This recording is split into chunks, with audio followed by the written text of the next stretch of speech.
A toddler I had never met pointed at me from the seat of a grocery cart, grinned like he'd just won something, and said, "Daddy, I want to be clear that I am nobody's father."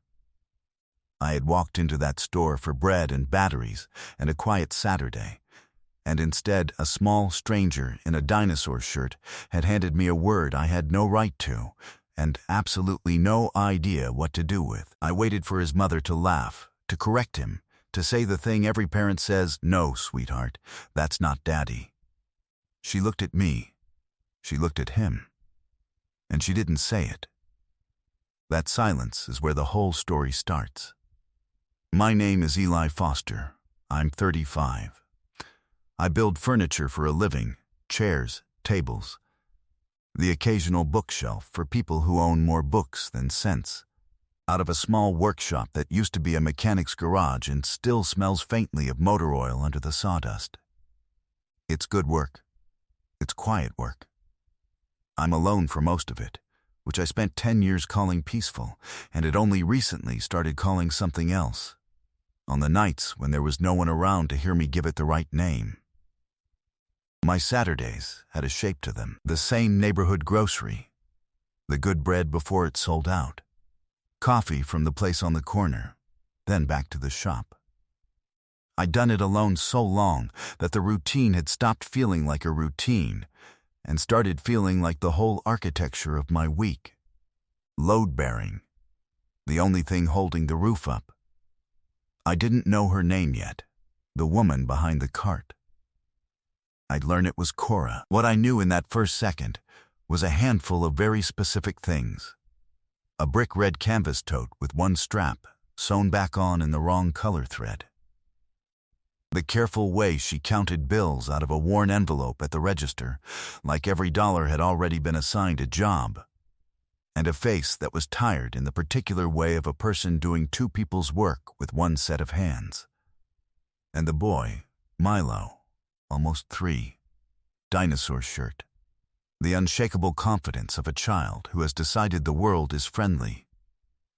He'd pointed at me like he was certain. That's the part that got me. He was so sure. The store had that Saturday morning smell, cold air off the produce misters, somebody's rotisserie chickens turning under the heat lamps, floor wax, and overripe bananas. I'm telling you about the smell because it's the thing I remember most clearly, the way you remember the exact weather on a day your life quietly changed lanes. After the word, after the silence where the correction should have gone, she finally spoke, and it wasn't to deny it. She crouched to the boy's level, tucked a curl off his forehead, and said, softly, "That's not Daddy, baby. That's just a nice man." That just landed on me like a small stone. Then she straightened up, embarrassed, apologizing with her whole face. "He does that," she said. "He's been doing it since," and then she stopped the sentence somewhere safe, the way you step around a hole in a floor you already know too well. I could have said it's fine and pushed my cart toward the bread. That would have been the sane move. Instead, I crouched down, too, to Milo's level, and told him very seriously that I liked his dinosaur, and he informed me with great authority that it was a triceratops, and that triceratops had 3 horns, while holding up 4 fingers. I told him that was close enough for a Saturday. His mother laughed, once, surprised, like the sound had escaped before she could decide whether to allow it. Her cart had a bad wheel, the kind that drags a whole shopping trip into a fistfight, and one of her bags had split open at the bottom. So I carried the heavy ones out for her, because that's what you do, and it turned out she'd just moved into the little gray house 2 streets over from my shop, boxes still stacked in the windows. When I set the bags in her trunk, I saw a kitchen chair lying in there with a cracked seat and one leg held on by a wrap of packing tape. And I heard myself say, before I'd cleared it with the rest of me, that I make those chairs and that I could fix it. She looked at me the way careful people look at a kindness, turning it over to find the hook in it. There wasn't one. That was the part neither of us knew what to do with. She said maybe. Milo, from the car seat, said bye, Daddy, and this time she didn't correct him at all. She just closed the trunk a little too hard and got in. I stood in that parking lot longer than a man should stand in a parking lot. Something had shifted, and I didn't have a name for it yet, and I'm a man who likes to know the names of things. Here is what I told myself, and I told it with a straight face. I was just being neighborly. A new family 2 streets over. A single, broken chair. A craft I happen to have on hand. Anyone decent would offer. I have built an entire reputation on being the guy who fixes the thing nobody else will touch, and a kitchen chair was well within scope. But I went home, and I didn't fix anyone's chair. I sat in my quiet shop, in the motor oil and sawdust smell I'd called peaceful for a decade, and I thought about a brick red tote sewn up with the wrong thread, and a kid who held up 4 fingers for 3 horns, and a woman counting out dollars that had each already been spoken for. I thought about how she'd said just a nice man, and how something in me had wanted immediately and stupidly to be more accurate than that. I thought about the way she'd looked for the hook in a free favor, which told me more about the man who came before me than anything she'd have ever said out loud. I am 35 years old. I know the difference between being neighborly and rearranging your whole Saturday around a stranger's broken furniture. I just didn't want to write it down anywhere I'd have to look at it. So I picked up a good piece of oak and started, that same night, building a chair nobody had asked me to build, for a boy who was almost 3, sized exactly to him. My domestic instincts were becoming a genuine threat to my self-image. What followed was a season of Saturdays. I fixed the cracked chair, which took an afternoon, and I should have been finished. I was not finished. The taped chair became a wobbly table, and the wobbly table became a shelf for Milo's dinosaurs. He owned a great many dinosaurs and held strong opinions about their order. And each small job bought me another Saturday in Cora's kitchen, which always smelled like coffee and crayons, and something on the stove stretched to feed more days than it was meant to. I learned about her in pieces, the way you learn a person who keeps the doors guarded. That Milo's father had left before the boy was old enough to hold a memory of him. That the word daddy was something Milo had assembled out of picture books and other kids' fathers at the park. And that he tried it on grown men sometimes the way you try a key in a lock, hoping.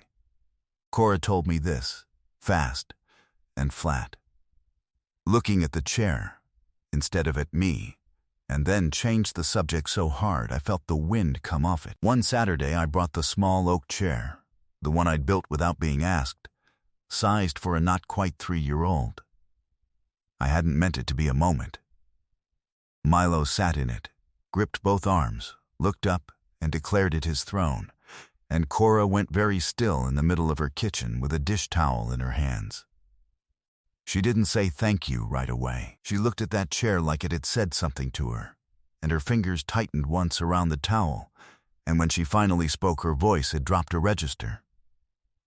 "You didn't have to do that," she said.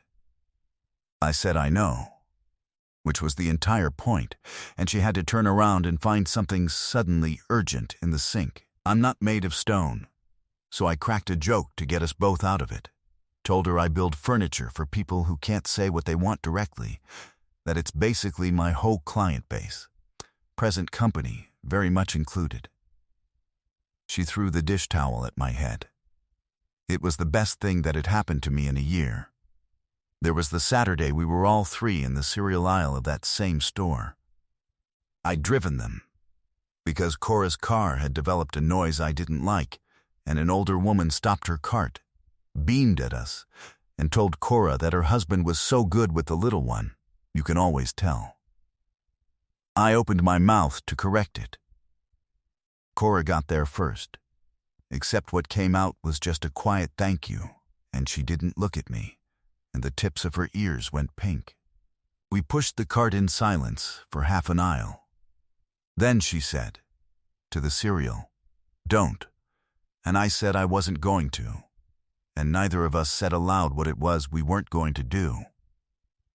There was the Saturday at the little park near her house, where Milo, attempting something structurally unwise on the play set, came down hard onto the wood chips. He had a choice, in that first wide-eyed second before the crying starts, about who to run to, and Cora was right there, a good 10 feet closer to him than I was. He ran to me. He buried his face in my knee and cried about a scraped palm into my jeans, and I picked him up and did the thing you do, the bouncing and the "it's okay, buddy," and over the top of his head I caught Cora's face. She was glad he was fine. She was also something quieter and more frightened than that, watching her son pick a man on pure instinct, watching the exact future she was afraid of arrive in miniature on a bed of wood chips. She didn't say anything on the walk home. She held Milo's other hand. The three of us made a shape on that sidewalk that I had no permission to want, and wanted anyway. Then there was the Saturday it rained, and Milo fell asleep mid-sentence on top of the half-built shelf, slumped sideways with a plastic triceratops still clutched in one fist. I carried him to his bed because Cora's hands were full of dinner, and when I came back she was standing in the kitchen doorway watching me with an expression I had never been allowed to see on her before. She wiped it off her face the second she knew I'd caught it. But I'd caught it. I'm a man who notices the one detail in a room that gives the whole thing away, and her face, for one unguarded second, had given away the entire house. It came to a head on a Saturday that didn't look like anything. Milo was down for a nap. The rain had come back, soft against the windows, and the kitchen was warm and smelled of coffee, gone slightly stale on the burner. I was sanding a chair leg I had already sanded perfectly smooth, because stopping meant leaving. And Cora was wiping down a counter that was already clean, and we were both very busy doing nothing within 4 feet of each other. The radio played something low. Neither of us reached over to turn it up. At some point I stopped pretending to sand. She stopped pretending to wipe. The space between us in that small kitchen had gotten smaller without either of us agreeing to it. And we stood there in the rain light, not looking directly at one another, the way you don't look directly at the sun, and the silence got so full it was practically furniture itself. I could hear the rain finding the gutter and the fridge cycling on somewhere behind me, and Milo's small even breathing down the hall, and under all of it the particular sound a house makes when two people in it have stopped moving at the same moment. I have spent my whole working life listening for the one wrong note in a thing, the joint that isn't seated, the leg that isn't true. And there was no wrong note in that kitchen. That was the problem. Everything in it was suddenly, terrifyingly true. She spoke first. She always did, in the end, though I didn't know that about her yet. She didn't look at me. She wrung the cloth out once, set it down very precisely on the edge of the sink, and said, "That first day." At the store, she paused long enough that I thought she might leave it there. "I didn't correct him," she said, "because for 1 second I didn't want it to not be true." Then she heard herself say it. I watched her hear it, and she pressed her lips together like a woman who just let out something she'd been holding behind her teeth for a long time. "That's a stupid thing to say to a man fixing your chairs," she added to the sink. I told her it wasn't. It was the least stupid thing anyone had said to me in years. For a while, neither of us moved. Then she did the brave thing, the thing she would spend years afterward pretending she hadn't. She turned around and faced me and said the rest of it fast, before she could stop herself. "Here's what you need to understand," she said. "I don't get to be careless. When a man leaves me, that's mine to carry, fine, I'm a grown woman. But Milo asks where you are on the days you're not here. He saves you the good dinosaur. If you become someone to him, and then you go, I'm the one who has to sit down on the floor and explain it, and I have already had to do that once, for a man who was supposed to be his father. So I can't." She stopped. Her hands had found the hem of her sleeve and were worrying it. "I can't afford the wrong version of this," she said. "And I'm terrified that you're the right one." Something went still in the center of me, the way the whole shop goes quiet when the saw finally stops and your ears keep ringing with the absence of it. My chest did the thing chests do. I didn't reach for her. Not yet. The body knows before the mouth catches up, and my body knew this was a moment you do not rush. When I could speak, I gave her the door, because she had to have one. I said, "Then here's what I'll do. If this isn't what you want, you tell me, and I will still fix every chair in this house, and I'll wave at you at the store. And Milo will never once know I was ever anything more than a nice man with a sander.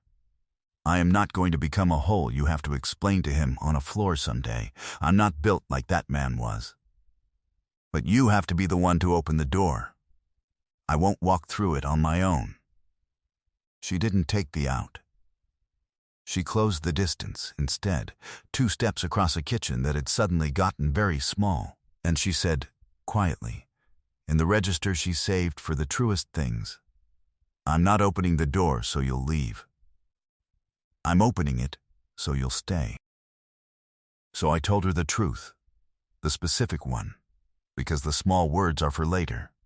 I said, "You count your dollars like each one already has a job, and you sew your strap back on with whatever thread you've got, and you make 1 pan of dinner stretch across a week.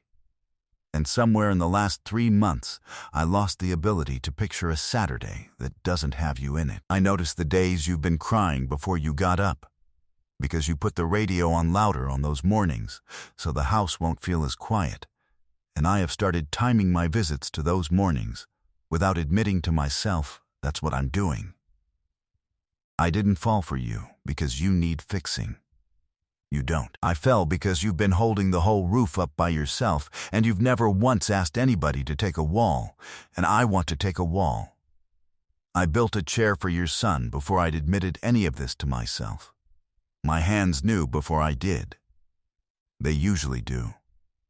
She made a sound that was half a laugh and half something with more water in it, and she put her forehead against my chest the same way Milo had fallen asleep against my shoulder, and I brought one hand up, careful, slow, to the back of her head, and we stood there in the rainlight holding the thing we'd both spent a whole season pretending not to hold. I felt her shoulders come down an inch. That inch undid me, and then, with the comedic timing that apparently ran in that family, a small voice came from the hallway, fully awake when he should not have been, and said, "Mommy, why is Daddy crying?" Milo was standing there in dinosaur pajamas, holding the plastic triceratops, deeply concerned for everyone's well-being. Cora started to correct him out of old habit, the word already halfway up her throat. And then she looked at me, and she didn't. She crouched down and said, "He's not crying, baby. He's just a," and stopped. "A nice man," Milo offered, helpfully. Something like that, she said, and looked at me over the top of his head, and we both understood, in the same second, that the just had finally fallen off the front of it for good. I'd love to tell you it was simple after that. It wasn't, and that's the part I'm proudest of. We went slow for Milo's sake and for our own. I didn't move in for a long time. I kept my shop and my Saturdays, and I added theirs to them instead of trading one in for the other. A few months along, Milo had his own small oak chair at my workbench so he could help, which mostly meant handing me the wrong tool with total confidence. A year after that, the brick red tote finally gave out, and I made Cora a real one. Leather, stitched right, no mismatched thread, and she cried about a bag, which she denies to this day, and then she went on using the old one anyway. Because, she said, the old one knew us. The packing tape chair from the first day never got thrown out either. I'd rebuilt it properly months before, but she kept it in the corner where Milo couldn't reach, and once, when she thought I wasn't looking, I caught her resting a hand on its back like it was a thing that had earned its keep. Nothing about her had really changed. She still counted carefully. She still did two people's work, except now, some of the time, the second set of hands was mine, and she had started, slowly, to let me. Years later, when Milo asks how I came to be his dad, Cora tells it as a story about a kid who pointed at a stranger in a grocery store and turned out to be, simply, early. She says he picked me before either of us was paying attention. I don't argue with her. He held up 4 fingers for 3 horns and decided I was family, and the only thing the two of us ever did after that was take long enough to finally catch up to a toddler. What would you have done if a stranger's child reached for you like that, and their parent didn't correct him? And have you ever had someone see the weight you'd been carrying alone and quietly pick up one end of it without being asked? Tell me your story in the comments. If this one reached you, leave a like, subscribe, and I'll see you in the next video.